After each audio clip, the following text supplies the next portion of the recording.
বাদী মাসুদ আলম, পিতা মৃত মুজিবুর রহমান, ভৈরবপুর উত্তরপাড়া হাজী আসমত কলেজ রোড। আমাদের গত 16 তারিখ রাত 8টা নাগাদ যে হামলা হয়েছিল, এই হামলার আসামি হচ্ছে গিয়ে সুলমান, পিতা শাফি মিয়া, শান, ভৈরবপুর উত্তরপাড়া, পুরাতন ইসরাত জাহান। অর্থাৎ আমরা একই পার্শ্ববর্তী এলাকার লোক এবং আসমত কলেজটা মাত্র মাঝখানে পড়ে। বিগত কয়েকদিন আগে এখানে তারা আমাদের একটা ছেলেকে আটক করে কালিকা প্রসাদে। তো ওইখানে আমাকে আমার এক রিলেটিভ ফোন দেওয়ার পরে আমি ওইখানে যাই তাদেরকে উদ্ধার করার জন্য। যাওয়ার পরে তারা 50,000 টাকা আবদার করে, যেটা আমি তাদেরকে দিতে নাকচ করলে এবং মহিলাকে যখন আমি আইনে আশ্রয় নিতে বলি, আইনে আশ্রয় নিয়ে ছেলেটিকে উদ্ধার করে। সেখান থেকে সে আমাদেরকে এবং আমার ওয়াইফকে টার্গেট করে রাখে যে আমরা কখন এনজিও টাকা কালেকশন করে নিয়ে আসি, অর্থাৎ সে তার 50,000 টাকা যে কোনো বিনিময়ে হোক তারা উদ্ধার করবে এবং তার দলবল। তো এটাই তারা 16 তারিখ কামিয়াবি হাসিল করে এবং আমার কাছে নগদ 1,53,000 টাকা ছিল। আমার ওয়াইফের গলায় ছিল হচ্ছে 14 আনা একটা স্বর্ণের চেন। এই চেনটা তারা নিতে সক্ষম হয় এবং তারা প্রথম আমাদেরকে আটক করে হচ্ছে গিয়ে আমার ওয়াইফকে বৃদ্ধাঙ্গুলি দেখায়।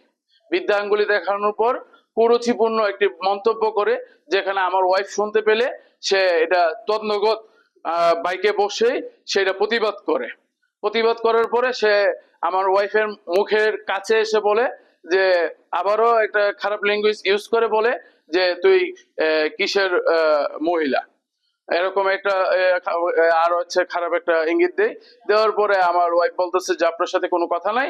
হ্যাঁ, আপনার ওয়াইফ আমাকে খারাপ ইঙ্গিত দিয়েছে এবং আপনার ওয়াইফের আমি বলেছি। আর মহিলা হয়ে মহিলাকে এই কুরুচিপূর্ণ মন্তব্য করে, এটা তো মহিলা নামে কলঙ্ক। এই কথা বলার পর সাথে সাথে আমার ওয়াইফের বাঁ দিকের গালে একটি ফাইট মারে এবং সাথে সাথে একটা লাত্তি মারে। সে লাত্তি মারার পর আমার ওয়াইফ বাইক থেকে নেমে প্রতিবাদ করে। তখন আমি বাইক থেকে নামতে গেলে আমার কাছ থেকে সে হাতাহাতি হয় এবং আমার ওয়াইফের কাছে আমি টাকার ব্যাগটা দিয়ে দিলে সে ওইখান থেকে টাকার ব্যাগটা নিতে সক্ষম হয়। এবং তারা সামাজিক যোগাযোগ মাধ্যমে আমি দেখেছি যে তারা বলছে যে তাদের কাছে সিসি ফুটেজ আছে। এটা আপনাদের সাংবাদিক ভাইদের মাধ্যমে আমার অনুরোধ রবে, আপনারা এটা ভালোভাবে যাচাই করে তাদের সিসি ফুটেজ কিগুলো আছে এগুলো তুলে ধরবেন। আমরা যদি অপরাধ থাকে আমাদের বিচার হবে, তাদের যদি অপরাধ থাকে তাদের বিচার হবে। আমি বাংলাদেশের জনগণের কাছে এবং প্রশাসনের কাছে আকুল আবেদন এই যে আজকে আমরা এনজিওর লোকরা কি বাংলাদেশে নিরাপদ না? আমরা এনজিওর লোকরা কি বাংলাদেশে বাস্তবিক করতে পারবো না? তারা যে অরাজনৈতিকতা শুরু করেছে এই হাজী আসমত কলেজের পিছনে, আপনারা আরো জনগণকে জিজ্ঞেস করবেন, পথচারীকে জিজ্ঞেস করবেন, তারা রাত 8টার পর থেকে এই অঞ্চলটাই নিরাপদ না। আমি এই ওসি স্যারকে যখন বলে তৎনগত, ওসি স্যার নিজে এখানে এই 2 গাড়ি টিম পাঠিয়ে তদন্ত করে এবং তারা পলাতক ছিল, আসামি কাউকে ধরতে পারে নাই। আপনাদের সাংবাদিক ভাইদের মাধ্যমে এবং আমি জনগণের মাধ্যমে আমি আমার বিচার, সুষ্ঠু বিচার যেটা সেটা কামনা করছি। পুরাতন ইসরাত জাহানের এই দিক দিয়ে হচ্ছে আমাদের অফিসের মাঠ, প্রায় আমি ওই দিকে যাই, ওরা আমাকে দেখলে অনেক কথা বলে। তারপর ওই দিন রাত্রে আমাকে বিভিন্ন ভাবে ইফটিজিং করার পরে উনি আসতেছে, তারপর আমি ওনাদের বকা দেওয়ার পরে সে আমার হাতে মোচড় দিয়া আমার পিঠের মধ্যে ইচ্ছা মতনে কিলাইছে। এবং কিছুদিন পর আমি প্রেগনেন্সি টেস্ট করাতাম, এখানে আমার তলপেট অতিরিক্ত ব্যথা তুইলা ফেলছে পিঠনে কিলানোর কারণে আমার পেট ব্যথা হয়ে গেছে। তারপর আমার ননাস আমাকে সরকারি হাসপাতালে নিয়ে গেছে, পরে আমার হাতে গলার মধ্যে ইয়ে দিয়ে ঝুলাই দিছিল, হাত মুচকে গেছিল।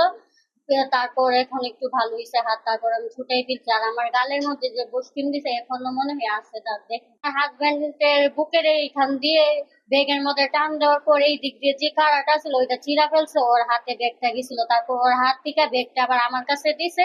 তারপর আমার কাছে ব্যাগ থাকার পরে আমাকে আরো মারধর করছে, তারপর ব্যাগ ছিঁড়া ফেলছে। তখন আমি আর কিছু জানি না, আমি তখন বুঝিও নাই যে আমার গলার চেইন নিছে। আমি রাস্তার ওই দিকে আইসা দেখি আমার গলার মধ্যে চেইন নাই। বাড়িতে আসার গিয়ে রাস্তার এইদিকে আসছি দেখি আমার চেইন নাই, কিন্তু আমি তখন বুঝতে পারি নাই যে আমার চেইন নিয়ে গেছে।